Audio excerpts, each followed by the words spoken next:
Happy Halloween, collective. I think the trick-or-treaters are finally done. Um, had a lot more than I expected. Ran out of candy like an hour, a little over an hour in. But it was pretty nice, even though it was cold and rainy today. Had a really good turnout, probably better than every other year.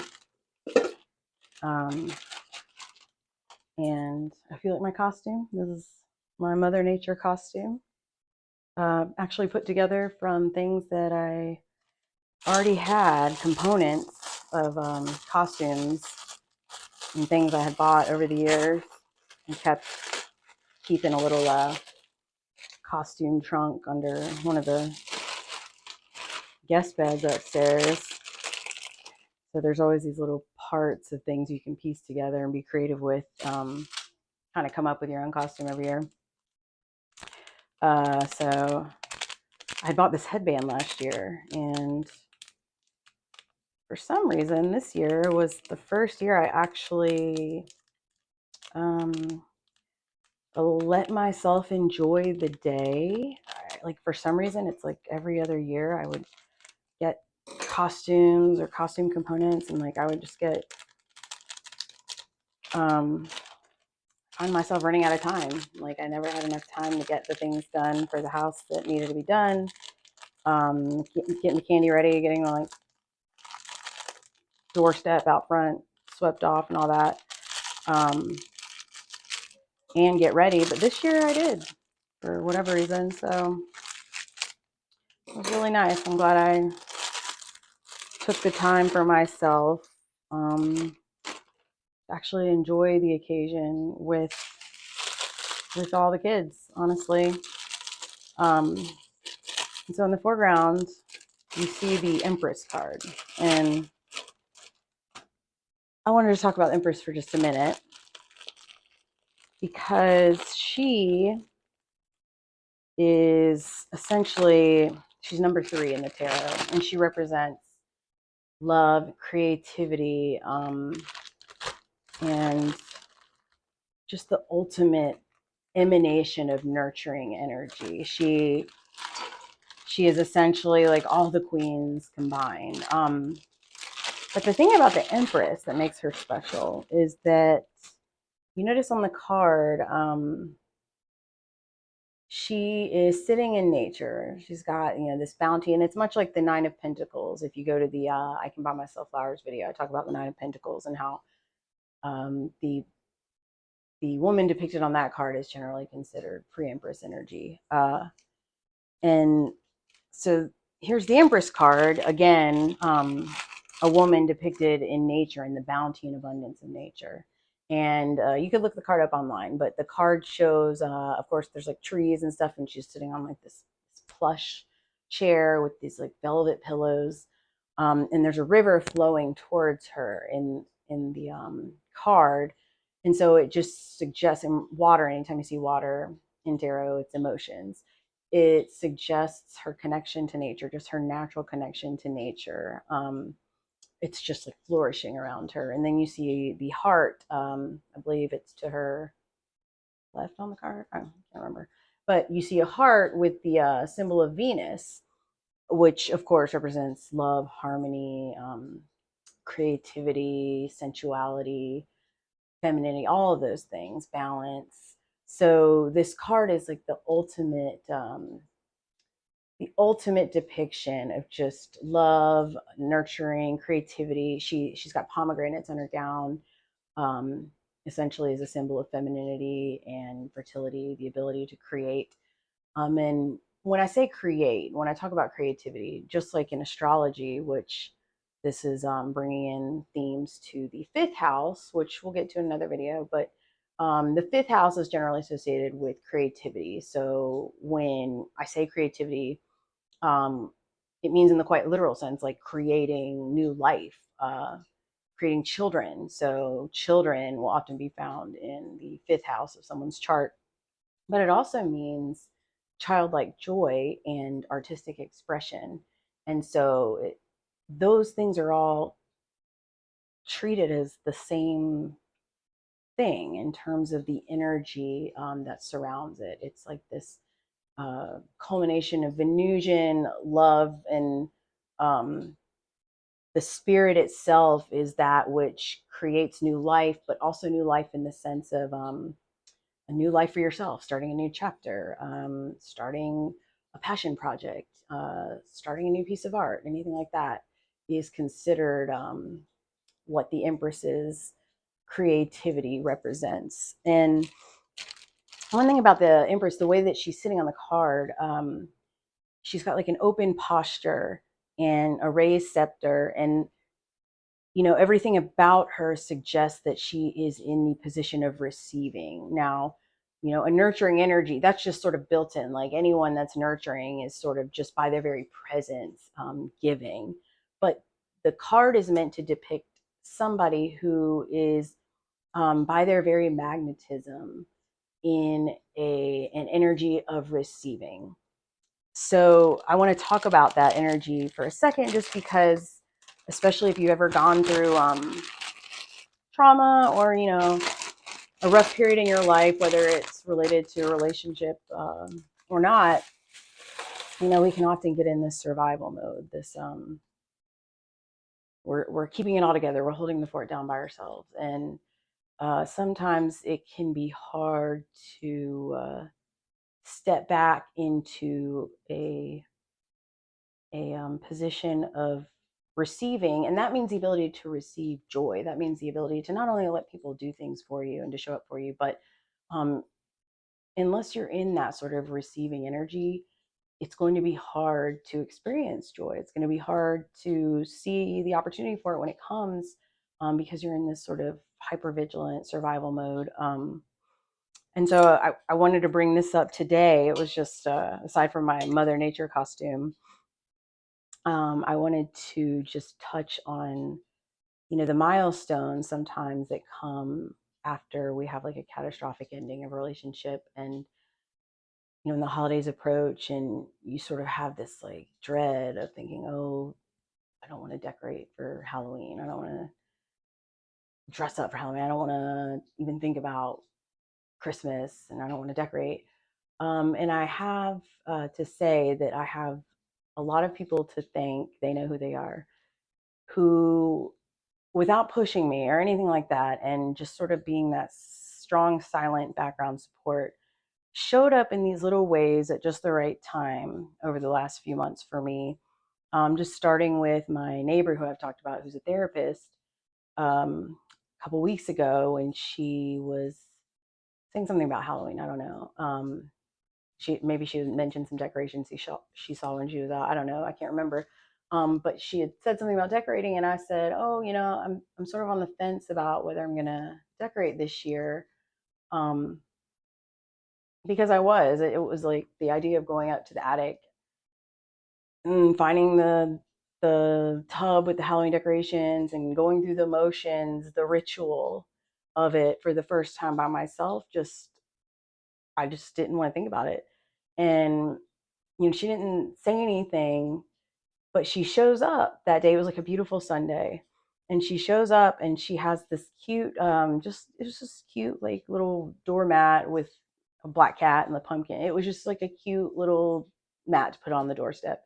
And it wasn't any sort of pressure. She was just like, oh, I just wanted to bring this to you. I just thought it would look real cute. And so, we walk up to my front door together, and she, um, we're placing it, and she's like, oh yeah, yeah, this is perfect. And you could tell that she wasn't trying to be pushy or anything. And she was just sort of trying to like give me that little nudge. But still in all, even if that was the only thing that was out there, um, she wanted to have some part in like helping me to create that little moment of joy, because as she's observed every other year, I love decorating. I love decorating just in general, but seasonally, I'd always like really get in my bag, get my plants all a certain type of way and get all the colors right to match the little spider lights over the door.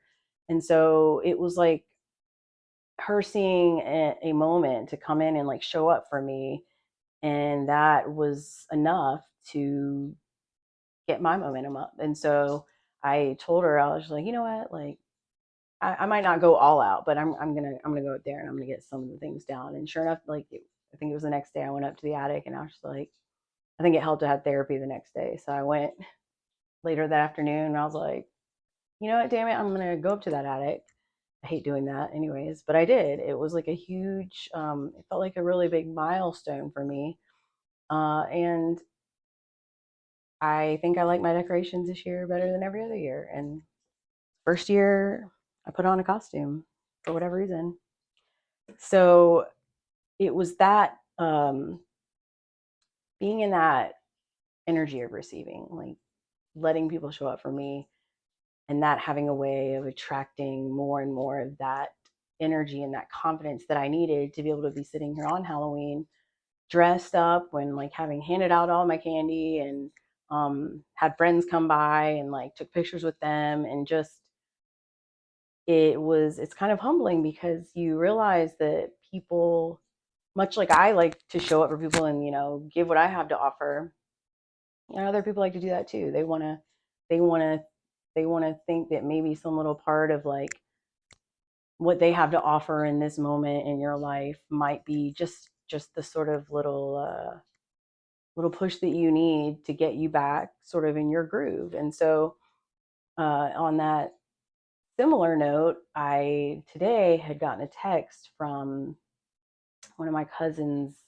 I have two cousins. One of them is the one that was here all last year. Like he's a Taurus. He's very like he's fixed earth. He's like, let's get outside and dig these holes and like do these pathways and do these garden projects. So that's what him and I were doing like all last year. And he was just showing up all the time to help me and my fiance at the time get through this rough patch. And unbeknownst to me and my cousin, the whole time it was not just a rough patch; it was an active betrayal going on that neither one of us obviously knew. He had taken all the time that he had off from work, all the vacation time, and he would just drive. He was 3 hours away, and he would come and like just try to be a part of the good energy that got. He wanted to see us succeed because that's what you do for the people you love. So that's one of my cousins, and then my other cousin is married, and he is, he's a Leo. He's like fixed fire. He's like that perfect energy. It's funny. He's very tall, so it's like I feel like he's that person, like both literally and metaphorically, where it's like you need something, you're like, oh, well, let me call Zach. He's tall. He's very tall. He'll know what to do. He'll get it. He can reach it for me. He's just that he's a Leo. He's his symbol is the sun. The sun shines. The sun likes to be a leader. The sun is Leo. The line is loyal. Especially towards family. So these archetypes are so literal in terms of the way they play on my family. But so my cousin Zach, his wife, texted me today, and she just said, I'm sorry, she texted me yesterday, but I responded today. She texted me just out of the blue saying, "So we want to host Christmas this year." And it's like she didn't do the thing to where she's like putting it on me essentially to say yes, please do this or no. She just sort of took the lead. She's an Aquarius, fixed air, and she just declared like, we're essentially going to come to you because she knows the limitations I currently have with my two dogs. They're both senior dogs, and so I'm finding myself not only like approaching these holidays for the first time um, alone, but I am very much limited to, I mean, I can't even be gone from my house for longer than a certain amount of hours because one of the dogs, she's 15 and a half, maybe a little bit more now. She's blind and she has mobility issues. So she's on this very strict, like specific concoction of pills that, it's pretty much she's at that stage where you're just trying to make her comfortable and trying to like give her the best life that she can have.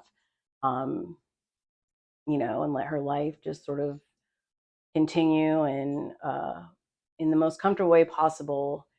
And it's been hard because the last thing that I thought was possible was me being able to manage it all by myself and finding a way to support this household and like, move forward and take steps and handle things to make sure that I have a way to survive. But it's just the one thing I knew I was not going to let happen was putting this old dog in a crate and watching her just deteriorate for the her final years. And so a lot of people have really coalesced and like they already know this about me. They knew what it meant to essentially be um abandoned, with like no warning, just sort of like, hey, good luck, with our two old dogs that we've both raised their whole lives. Like, and so that itself has just been hard because they know that the other person is gone, and it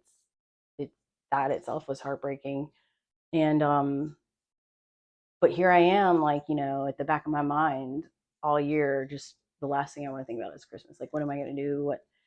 Because a lot of times, it would be me who would put all these decorations up and host, and like sometimes, in past Christmases, traveling to, my significant other, like places closer to where his family lives, and bringing decorations and setting up at like a rental. And so it was just like, aside from not even wanting to think about it, not having the resources to do it, I just didn't have it in me energetically to even think about what was going to happen for like Thanksgiving, Christmas, whatever.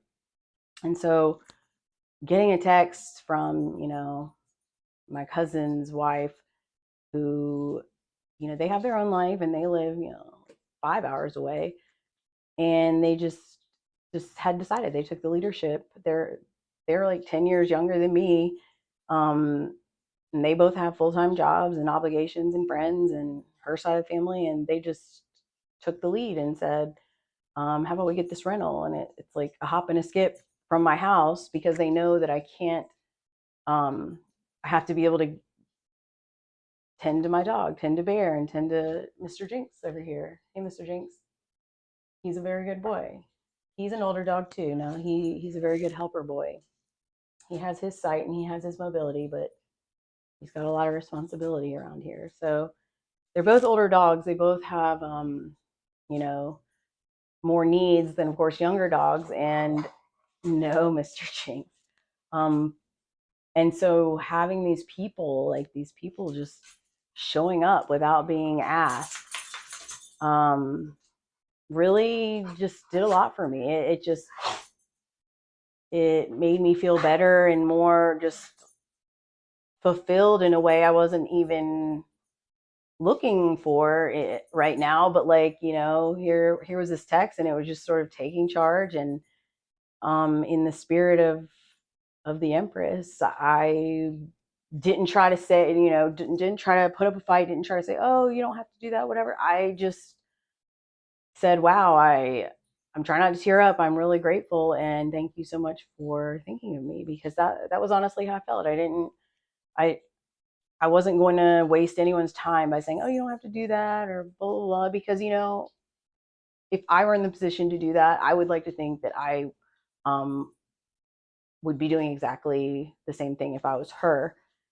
And so the lesson, I guess, in the spirit of the Empress, and in the spirit of love, and um, just openness to love, just the openness to receive, is something that I really think you should keep in mind. Like, know that people want to show up for you.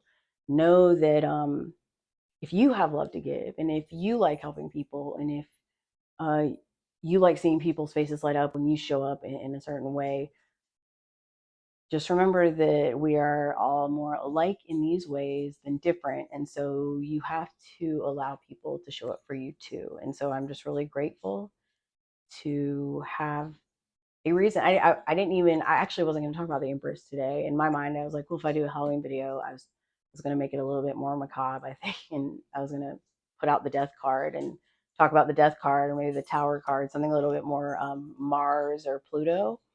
But it was reflecting on those acts of kindness and just support and love that made me realize that we needed to actually talk about the Empress today. So I hope this gave you a little bit of insight on the symbolism of the Empress card in tarot. And I hope everyone had a safe, fun Halloween. And I'll check back in with you guys maybe on Mercury Day, Jupiter Day. I don't know. But until then, take care of yourselves.